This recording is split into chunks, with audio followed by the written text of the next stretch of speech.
Without further ado, the moment we've all been waiting for, we welcome with gratitude our amazing senior minister, Reverend Raymont Anderson. For the sister, Reverend.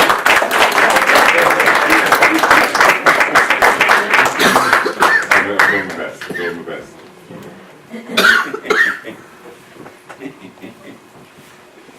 So, got a question for you first. When the slide came up, I heard a couple of chuckles. I'd like to know why first. You got a superhero stance right there. Oh, okay, so you're laughing at my okay. Well, that's cousin Tracy. So, it looks good. Thank you very much. Sophie said, I was laughing at Medea. So raise your hand, first of all, then I'm going to ask you all how you are. Raise your hand if you have no idea who Tyler Perry is or who Medea is. Raise your hand if you have no idea. Oh, okay, there's a couple. Okay. But everybody else knows. Okay. So, how are you all today? Great. How are you? You're getting better. Who asked how I am? Someone asked. Yes. So, for those of you who are friends with those of you who are friends with me on Facebook will know that on Thursday, Ray was having a very rough day. But, as Robin said, because of this practice, because of, the stuff that I've learned how to do, I am in a much better place. However, there is still a lot of stuff that I am working through because the stuff that's going on is still going on. And as we know, the surfer cannot control the wave, but the surfer can learn how to surf his behind off to be able to stay on the surfboard as much as possible. And when the wave knocks him off the surfboard or her off the surfboard, you swim, you get back on, and you catch the next wave. So that's what I'm doing. I'm surfing. So, today, I want to open us up with Star Wars. See, because that's where I am. Today, because of special request, it's a Star Trek reference for today. Any Trekkies in the room? Okay, so in The Wrath of Khan, you familiar with it? Okay. At the end, anybody not familiar with it? I don't want to give any spoilers. I'm sorry, I have to give a spoiler. So, I'm sorry. So, at the end of the movie, at Spock's funeral, James T. Kirk is speaking, and he says, of all the beings that I have known, Spock is the most human. Right? And there's another Vulcan standing over there. She does this, like, because, that's, Spock's not human. But the idea of all these beings, including the humans that he knows, Spock is the most human, even though Spock is half human. He's a Vulcan. But the idea is, because what we're talking about today is this idea of our shared humanity, recognition of our shared humanity, which is why Medea is saying, what the what? You better recognize, which we're going to get to that in a moment. But the idea is, well, what does it mean to be human? If I were to ask, if we were to have a conversation, just think to yourself, what would come to your mind as this is what it means? Anybody familiar with Reverend Dr. Martin Luther King Jr.? So Reverend Dr. Martin Luther King Jr., and I'm going to give you the specific date. June 1962. So, and I'll just read this. So, King situated Gandhi's ideas of nonviolent, direct action in the larger framework of Christianity, declaring that Christ showed us the way, and Gandhi in India showed it could work. King later remarked that he considered Gandhi to be the greatest Christian of the modern world, even though Gandhi wasn't a Christian. So there's this idea that there's something about Christianity that Gandhi was representing. There's something about humanity that Spock was representing. And if we're going to talk about this whole idea of recognizing our shared humanity, then we have to know what it is that we're talking about. And one of the things that it has a lot to do with is, as Aristotle said, knowing yourself is the beginning of all wisdom. And for the Matrix fans in the room, okay, thank God, a couple of them. There's the scene where Neo is in the kitchen with the oracle, and she points out the plaque above the doorway, Temet Noske, know thyself. The oracle of Delphi, this is the same, know thyself. And the question is, how many of us know ourselves as human? Because, and it's one that we understand ourselves as a species called human. But when Kirk is referencing Spock being more human, he's not referencing as a species. He's referencing the man's character, his way of showing up in the world, his way of being. And therefore, if we're going to talk about recognizing that aspect of ourselves, then we have to be very clear on what does it mean to be human. What does it mean for me to know myself as human? Several weeks ago, I mentioned the whole idea of, you're right now, right in this moment right now, you are not paying attention to your left elbow. Till I just said it. And then your attention immediately went there. But we have this body thing. Like I said last week with the body parts, the skeletal system, the muscular system. We're not bringing our conscious awareness to it most of the time until something in the system goes awry. I don't pay attention to the pad of my left index finger till there's a paper cut that hurts. Now I'm paying attention to it. I don't pay attention to my heel until I'm walking through the shopping center or whatever and someone rams a cart into the back of my heel and ow, now I'm bringing my awareness to it. But the idea is we are going to be God in the flesh. That's what we are. The essence of what we are is the divine. Showing up in these human forms, showing up in this human self, showing up, expressing this human life, then don't we want to spend some time to really, really, really get to know this instrument? All of the ways. When Safi got up to play her first song, what was the thing that she did that we all simply sat in silence and observed? She tuned her instrument. How often do we... Now, in order for her to do that, that means she knew something was out of tune. How often do we sit in knowing this instrument called humanity, called the human self, to know when something is out of tune, to know what we need to do to bring it back in tune? Did she turn only one knob? She turned a couple of them. When life goes however it goes, do we know which knob, which thing to turn to bring harmony back? Do we know if it's this meditation or that meditation? This chakra alignment or that? This contemplation or that? This time at the beach or that? Do we know ourselves well enough to know how to tune the instrument? Is the question. So, for those of you who may not be well versed in urban lingo, just to let you know, you better recognize technically is what you say when you want someone to acknowledge your authority. You better recognize. In other words, you better understand that I'm the boss. You better understand that I'm the alpha. You better understand that I'm the one who sets the rules. No, but it's a way of acknowledging. It's a way of saying. So if we're going to talk about recognizing and acknowledging authority, one, understand that you are the authority. Understand that each of us has a certain level of dominion and power to the degree that we acknowledge the consciousness of it. Right? So that's one. 2, let's talk about recognize. To recognize means to know again.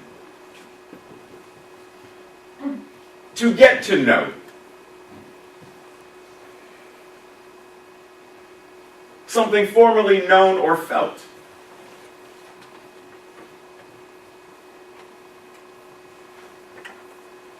When we are talking about recognizing ourselves, what is it that is the something that is formerly known or felt, that we are now being called to now acknowledge or recognize? Our spiritual selves, the truth of our being. So in other words, when I talk about surfing, what I am being invited to recognize is that the wave is not mine to control. I don't need to control the wave. All I need to do is control how I ride the wave. Safi doesn't control music, but she controls through her instrument how that instrument in the grandness of what music is. So our invitation is, in order to recognize, we have to get back to a oneness, get back to a sense of, what am I?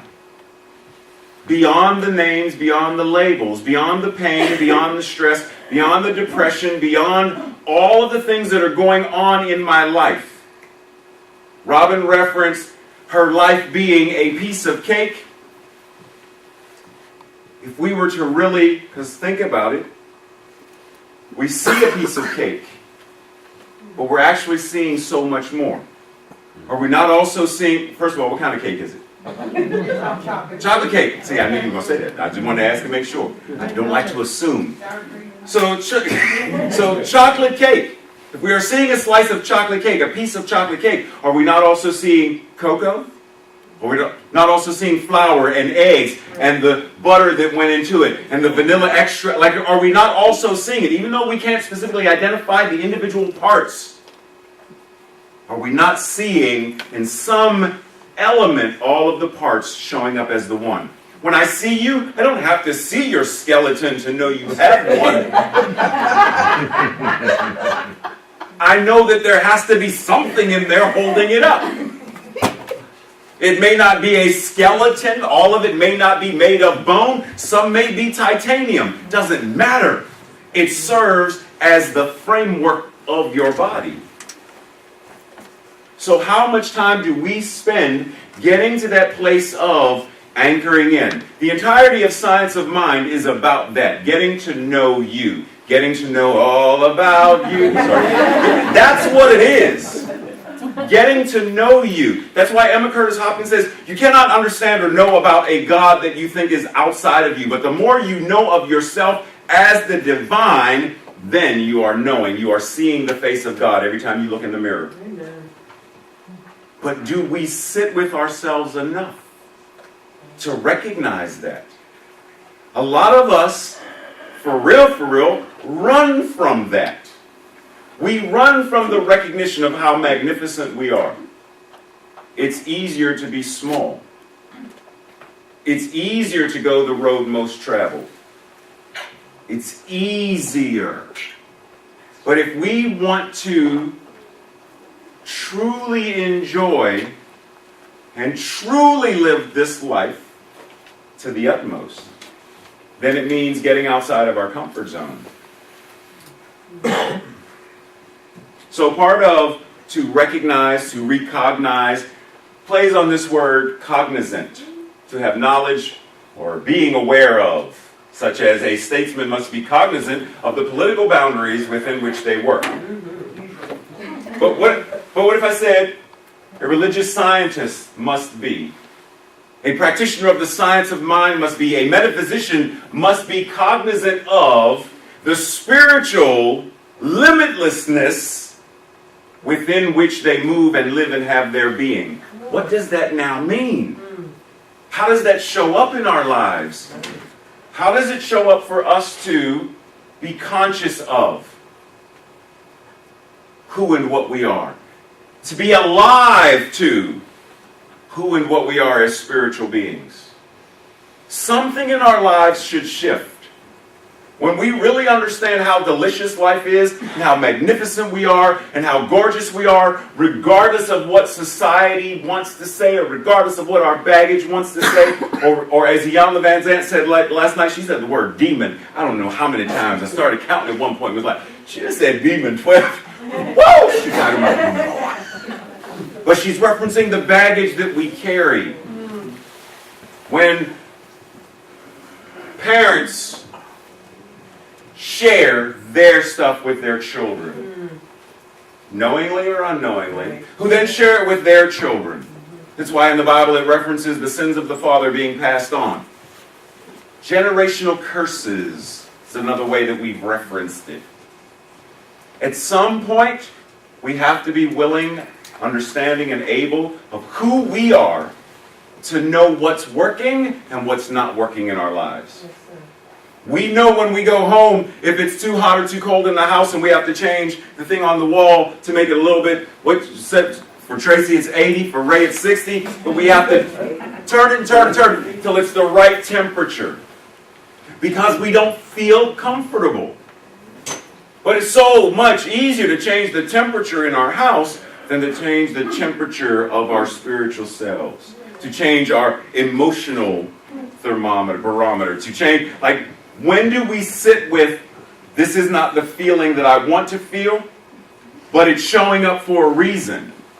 So let me feel it now, because, for example, Thursday what happened was, I called my mom, and for 45 minutes, we argued about who I was. That's basically it. Hey, Mom, just called to say, I know your birthday's coming. Who is this? It's Monty. Monty who? Your youngest son. What's his name? What's whose name? What's Monty's name? Raymont Lee Anderson. How do you know that? For 45 minutes. And it hurt. Now, it didn't specifically hurt because I understand the process, but it hurt that I know where this is going. Now, I could have responded with anger because my brothers aren't really, I could have gone there. But I didn't. Sadness is what came up. Now, if I try to ignore it and stuff it away, am I being alive? Am I being up to date with what my body, what my emotions, what my chakras are telling me? Or am I trying to live based upon a wave that has already subsided? I can't surf a wave that's already crashed.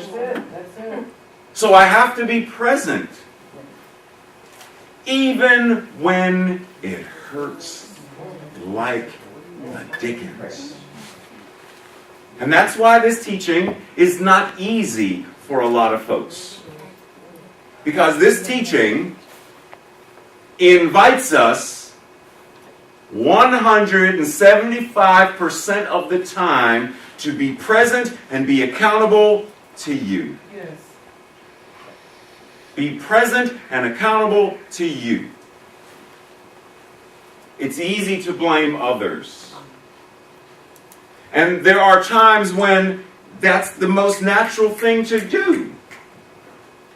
Well, so my toe hurts because Leslie stepped on it. It's her fault.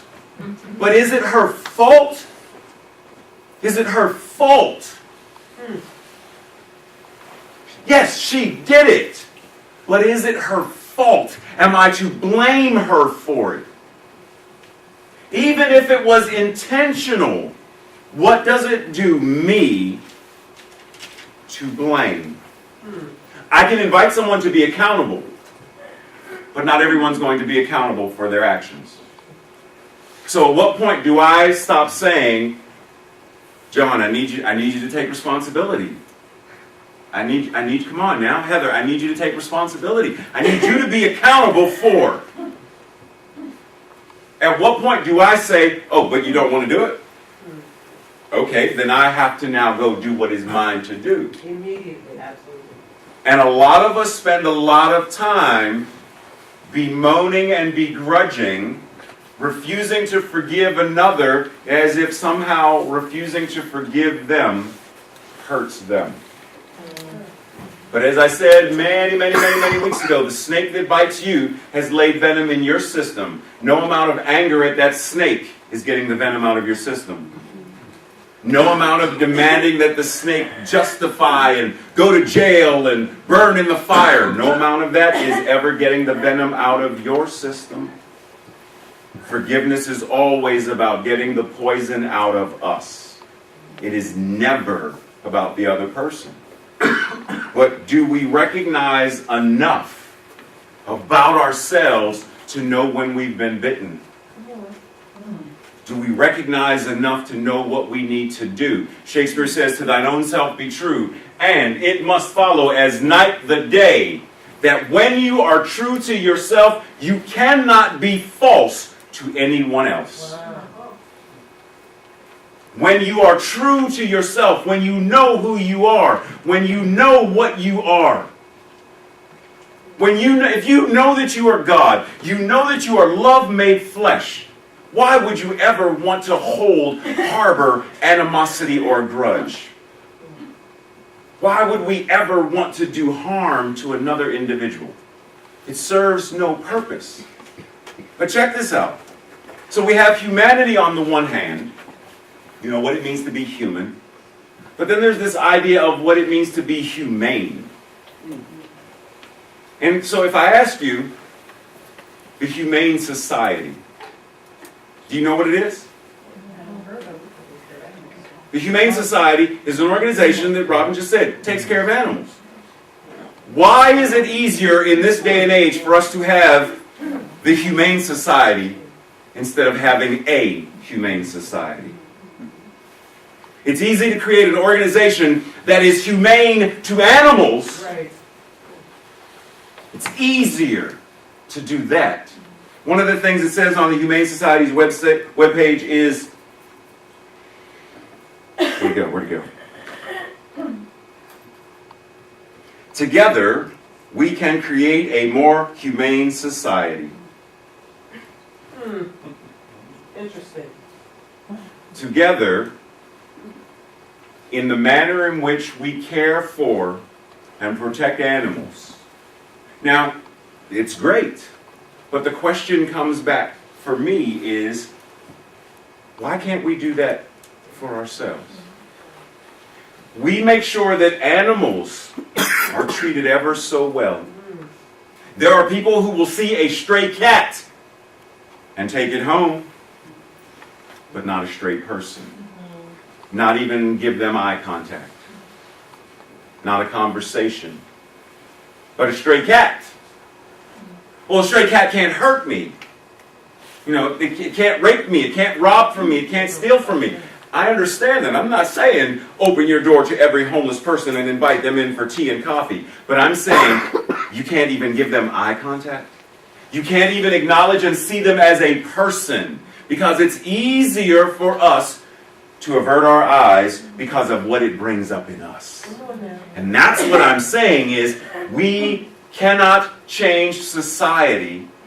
We cannot recognize our shared humanity if we can't even look another human in their face, in their eyes, and see the God that they are.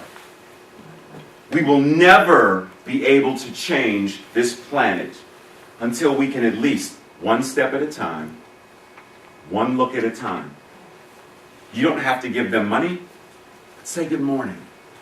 Say hello. Say, I'm sorry I don't have anything to give you, but I can pray with you. I don't have anything to give you, but just know that I see you. Yes, sir. Yes, sir. Good. There have been times that I've had conversations with homeless people, and they said, you know, you are the first person in 6 months to stop and say something to me. And we both cried. Because I can't imagine. There's an episode of, I guess it's the new Twilight Zone or the new Outer Limits, and this is from several years ago, where the idea is when you break the law, you don't get put in jail, but you get isolated. You get shunned. Now, you can go about society however you go about, but no one can see you, speak to you, acknowledge. So, in other words, John could be standing in line to get something in the grocery store. I can walk up, take it out of his shopping cart, spray whipped cream on his head, laugh about it, and he just has to stand there as if nothing happened. Because if he acknowledges me, he's now broken the law too. And cameras are following all the time to observe. And there's this part where this guy, and I forget how long he was sentenced to being isolated, but he goes months and months and months. I want to say it was a couple of years, but overall, and you see him go through this ebb and flow, and he's broken down, and then he gets to this place of solitude. And he gets set free, and either the next day or not long after that, there's a young woman, and she's like, please, somebody. And he stops, and he goes over to her, and he hugs her, knowing he's going back to isolation for breaking the law. But he said, I would rather be isolated again than to let her go through what I went through. When do we step it up and start to recognize our shared humanity by understanding we have a shared divinity? Friday, I was being interviewed by Reverend Marie for a podcast, and somewhere in there, I don't remember where the conversation went to this, but I said, if I were able to snap my fingers and send an electric spark through the air, who wouldn't be touched by that electric spark? Would the people in China feel that spark? If all of the air is now electrified, all oxygen and carbon dioxide is now electrified. Like there's a spark, like statics. What was that? Who would not feel it? The trees and the plants would feel it because they give us oxygen and they take our carbon dioxide, so they would feel it. The dolphins and the whales and the catfish and the sharks would feel it because there's oxygen in the water, that their gills and stuff. Who would not feel this? So no matter where on this planet we are we not already connected? Are we not already one being on the body of God showing up on earth?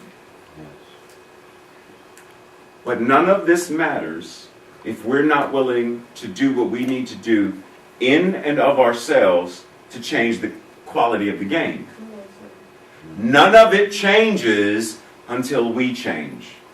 What did Robin say? Be the change. Nothing changes until we step up and change. That means we have to be willing to get dirty. Anybody see the movie Ghost? Demi Moore, Patrick Swayze, Whoopi Goldberg. Demi Moore, what did she do in the movie? What was her thing, her craft? Pottery. And there's a scene where she's making these sculptures and pots. And there's clay all over the place. And there's a part where Patrick Swayze comes in and he plays his hands on hers and they and they're dirty. If we are going to create, we have to be willing to get dirty. I don't know of very many artists who are famous, world-class famous, who played it safe, painting by numbers, staying inside the lines. Even Andy Warhol was willing to go outside of the status quo to create. How far out of the bounds are we willing to go in order to create a world that works for the highest and best of all? Are we willing to read whatever we need to read? Meaning, if I were to say, anybody familiar, years ago when I was a kid, people would, knock door to door selling Encyclopedia Britannica. Yes. It's a 42-volume set. 6 payments of $75 million each. Like, that was the thing, though. In everybody's house, you had a television and you had an Encyclopedia Britannica Yes, set. you did. What if someone said, here's an Encyclopedia Britannica set with 5 extra volumes, so you have A through Z and 5 extra books. And I need you to read all of it, cover to cover. And the moment you do so, all disease is gone. If you do so, all homelessness is gone. If you do so, all cancer is gone. If you do so, all poverty and war is gone. But you have to read it from cover to cover, first book to the last. Is that an investment we are willing to make? And the thing is, a lot of us say, yes, of course I would do that. Because it's easy. All I got to do is read. But when it comes to changing our minds, changing ourselves, it's more difficult. I'm closing on this. Tracy put up the sign and said, that's your turn. Got to keep Tracy happy. So I'm on Facebook, and there's this page called For the Common Good. More in Common. Yes, More in Common. And I'm, scrolling through videos, and there's this particular video of a gentleman by the name of Michael. They never said his last name. And his probation officer, Tiffany Whittier. Now the thing is, Michael was a neo-Nazi. Spent time in prison, that's why he's got a probation officer. Probation officer is a black woman. Because of the relationship with her, because he got to the point where he said, she's my sister.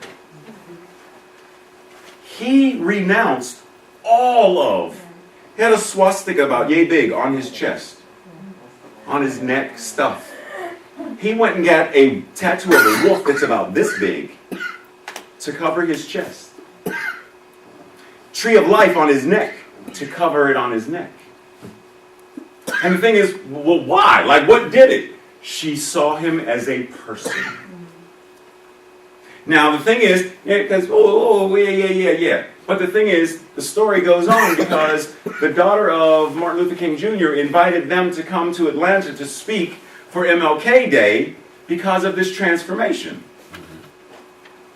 So they're talking about it, and there's the parade and there's the march. And one of the things that Michael says regarding the parade or the march is, if you would have asked me a few years ago would I have been standing outside, I would have been on the other side. I was in tears while I was out there because I don't know why I was like that. I judged a whole culture and cultures based upon a couple of people's actions. But he woke up because one woman no longer saw him as a convict, no longer saw him as a racist, no longer saw him as a neo-Nazi, but she was able to see him as Michael, a man worthy of redemption, worthy of being spoken to as a person. And he changed. Dr. Bernice King says, I grew up in a family where we talked about unconditional love and forgiveness. This man is my brother. She also says, somewhere in my mid-20s, I started developing this hate for white people. And I had a strong hate, especially for white males. And I had to work through that emotion. And I was on a television show with James Robison, who happens to be an evangelical minister. And we were talking, and he asked me about the loss of my father and how it affected me. And in the middle of the show, he said, can I give you a hug? Now, in myself, I was like, But my mother taught me better. So I obviously said, of course. And when he hugged me, it was one of the most genuine hugs I had ever received. That, in and of itself, started something internally within me. It was similar to Michael's experience. It takes a new experience to begin the process of change. Are we willing to be the change for ourselves? To be able to be so powerful that a hug changes another person? That simply acknowledging another life changes them. When we understand that there is only one tree, God, source, life, and every branch and every leaf and everything that grows from this tree is an expression of, a demonstration of, an incarnation of that one. Love is all there is. Let's pray. Anchoring ourselves in this breath. Simply breathing and being present. Allowing our minds to quiet. And simply being still in this moment of absolute surrender and allowing. With no concern with where the next breath is coming from or where this last breath went, we simply breathe. And it is from this awareness of allowing and surrender that I speak what I know. God in me, as me, is me. It is all there is. There is one mind. That mind is God's mind. That mind is infinite and powerful. And it is knowing of all possible solutions for all of mankind's possible expressions of woe. This one mind knows all. And this mind is my mind now. There is one life. That life is God's life. That life is exuberant. It is vitalized. It is energized. It is powerful and potent. And that life is my life now. And what I know is that this is not simply the truth of me, but it is the truth for every demonstration, expression, incarnation, and individualized expression of the one.